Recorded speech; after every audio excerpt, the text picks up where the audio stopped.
खुलुमबाय आंनि मुलुगनां बड' निउस चेनेल साफ्रोमबो नायगिरि बिथांमोननिसिम गोजोन फुंबिलिनि बयनिसिमबो गाहाम हामलायनाय जासिहरनाय जाबाय।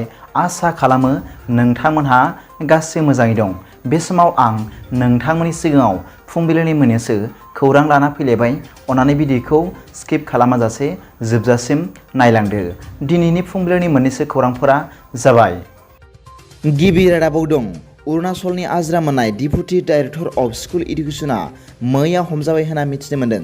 खौरां मोननाय बादिब्ला बे डेपुटि डाइरेक्टरआ थांनाय 2020-21 मायथाइयाव रोंगौथि गैयै आरो फोरोंगिरि जानो मोननायनि टेट क्वालिफाइड सार्टिफिकेट गैयालासे 28 जन सुबुंफोरखौ गुदि फरायसालियाव थिसननायनि दायाव अरुणाचल हादरसानि स्पेसियेल इन्भेस्टिगेसन सेलआ हमदों होनना मिथिनो मोन्दों।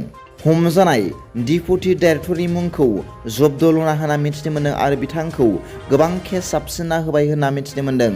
जेरै आईपीसी सेक्सननि 120B, 420, 409, 468 आरो 471 होनना मिथिनो मोननाय जादों। बे जाथायजों लोब्बा थानाय दायनिगिरिफोरखौ अरुणाचलनि नसुंसे रायजोफोरावबो संदानना नागिरदों आरो आसामावबो संदानना नागिरगासिनो दं होनना मिथिनो मोननाय जादों। नैथि रादाबाव दं। गोमोथाव रादाब।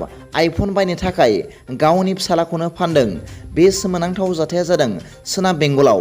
खौरां मोननाय बादिब्ला जरासे बिसि आरो फिसाइया इन्स्टाग्रामाव रिल्स भिडिअ खालामना आपल'ड खालामनो थाखाय आइफननि गोनांथि जानायलाय गावनि 8 बोसोरनि हौवासा गथ'खौनो सासे सुबुंनो 2 लाख रांनि फानदों होनना मिथिनो मोननाय जादों।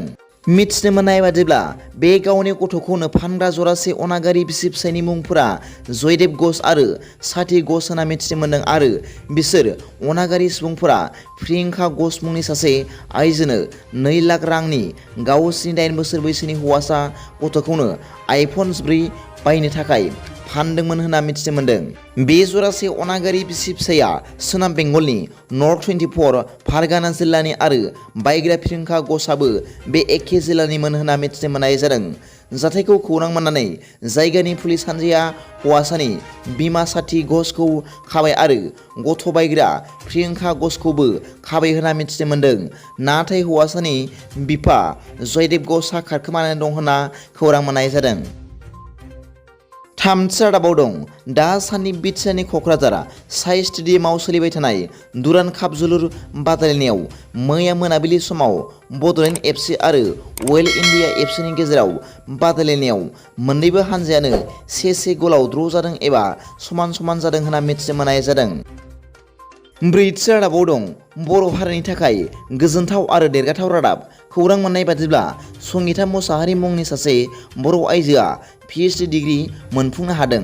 बिथाङा फुड इन्जिनियारिं डिपार्टमेन्टआव डक्टरेट डिग्री मोनफुंनो हादों होनना मिथिनो मोननाय जादों। मिथिनो मोननाय बादिब्ला बिथाङा तेजपुर सेन्ट्रेल इउनिभार्सिटिनिफ्राय फुड इन्जिनियारिं डिपार्टमेन्टआव एन्टि डायेबेटिक प्रपार्टिज अफ भिमकल बानाना एबा आथिया थालिर मैखुननि डायेबेटिस बेराम फाहामथायनि सायाव नायबिजिरसंनानै डक्टरेट बिमुंखौ आरजिनो हादों होनना मिथिनो मोननाय जादों। मख'नो गोनां बाथ्रा दि बिथांनि न'आ गलाघाट जिल्लानि सिसुपानि थेलिसाल गामियाव होनना मिथिनो मोननाय जादों। बाथि रादाबाव दं। आसामा मोनसे गोदान जारिमिन सोरजिबाय। मिथिनो मोननाय बादिब्ला आसामनि गिबि मन्त्रि मानाव गेदेर डक्टर हिमन्त बिश्व शर्मानि खुंथाय समाव आसामा वार एन्ड क्राइम एबा दायनि सायाव दावहा हिसाबै मिथिसार जाबाय होनना मिथिनो मोननाय जादों। खौरां मोननाय बादिब्ला मानाव गेदेर गिबि मन्त्रि डक्टर हिमन्त बिश्व शर्मानि खुंथाय समाव गोबां आयेन बेरेखा खामानिफोरखौ दबथायनो नाजाबोदों। जेरै ड्राग्सनि सायाव गोख्रों संदाननाय आरो दायनिगिरिफोरखौ हमनाय, माहारियारि हाग्रामायाव सिखार खालामग्रा फरानफोरखौ हमनाय, उन्दै बैसोनि हाबा जानाय आरो लानायखौ होबथानाय, आसामनि गिलुबालु बिग्रायारि सुबुंफोरखौ ग्रेप्तार खालामनानै गोजोन थासारि सोरजिहोनाय, सरकारि आरो बेसरकारि आयेन बेरेखा रां लाग्राफोरखौ हमनाय, आसामखौ बायदि बायदि आयेन बेरेखा खामानिफोरनिफ्राय उदां खालामनो नाजानाय आरो गोबां आयेन बेरेखा खामानिफोरनि बेरेखायै जुजिनायफोरनि थाखाय बे आसामनि जारिमिननि गोदान मुंखौ मोननो हादों होनना मिथिनो मोननाय जादों। दिनैनि फुंबिलिनि मोननैसो खौरांफोरा दा बेखिनिल'मोन।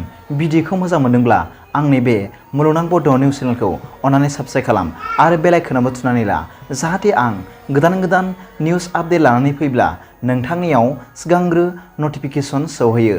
दा बेलासिनि रादाबाव नोंथांमोनखौ आंनि बे चेनेलाव गासैखौबो बरायहरनाय जाबाय। गोजोन्थों। एसेनोसै। जै बर' हारिनि जै।